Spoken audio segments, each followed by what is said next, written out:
ने बड़े कमाल की बात कही है कि धीरज बनाए रखिए, क्योंकि जिसने तुम्हें लिखा है वो ब्रह्मांड का सबसे बड़ा लेखक है।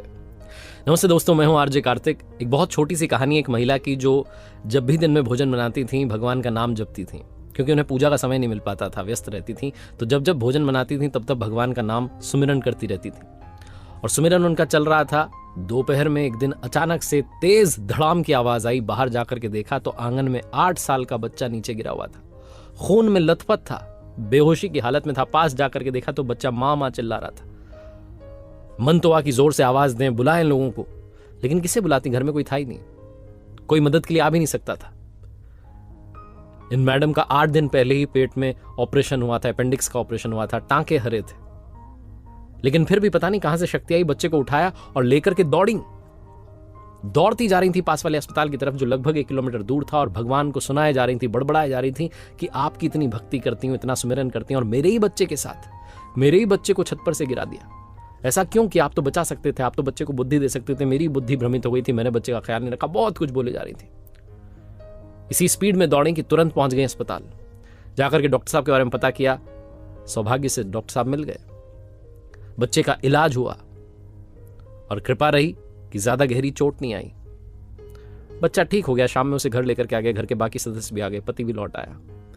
घर के बाकी लोग टीवी देख रहे थे, अपने अपने काम में लगे हुए थे, लेकिन इनका मन नहीं लग रहा था। इनका मन भगवान से दूर होता जा रहा था। माँ की जो ममता थी वो भगवान को चुनौती दे रही थी कि आपने ये क्या कर दिया, मेरे बच्चे को गिरा दिया, मैंने इतनी भक्ति की, पूजा पाठ की, अब मैं आपका नाम नहीं लूंगी। बहुत कुछ सोच रही थी। और जब ये भगवान को चुनौती दे रही थी तब इनके ही मन में इनको इनके प्रश्नों के जवाब मिलने लगे कि वो जहां आंगन में बच्चा गिरा था, जिस जगह पर गिरा था, वहां तो एक बड़ा पाइप लगा हुआ था, जिसे मिस्त्री ने कल ही आकर के तो हटाया। अगर वो मिस्त्री नहीं आता, वो पाइप नहीं हटता, बच्चा उस पर गिर जाता तो ना जाने क्या हो जाता, शायद बच्चा चला जाता, बचता भी नहीं। फिर मन में जवाब मिला दूसरे सवाल का कि तुम्हारे पेट का तो ऑपरेशन हुआ, अपेंडिक्स का, टांके लगे हुए हैं पेट में, अभी तो टांके भी हरे हैं, लेकिन तुम तो दौड़ती चली गई 1 किलोमीटर दूर तक, अपने बच्चे को, 25 किलो के बच्चे को दौड़ा करके लेके चली गई। तुमसे एक कपड़े की बाल्टी नहीं पहुंच पाती छत तक, लेकिन तुम 25 किलो के बच्चे को उठा करके गोद में दौड़ करके अस्पताल पहुंच गई। ये किसकी कृपा है?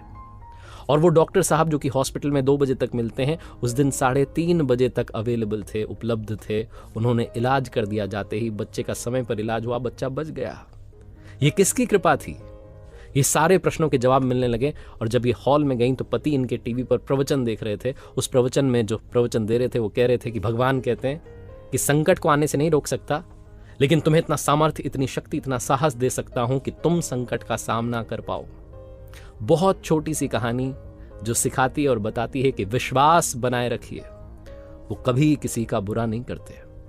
क्योंकि जैसा मैंने कहा कि अगर आप विश्वास बनाए रखेंगे तो याद रखिए कि वो ब्रह्मांड का सबसे बड़ा लेखक है, जिसने हमारे लिए लिखा है।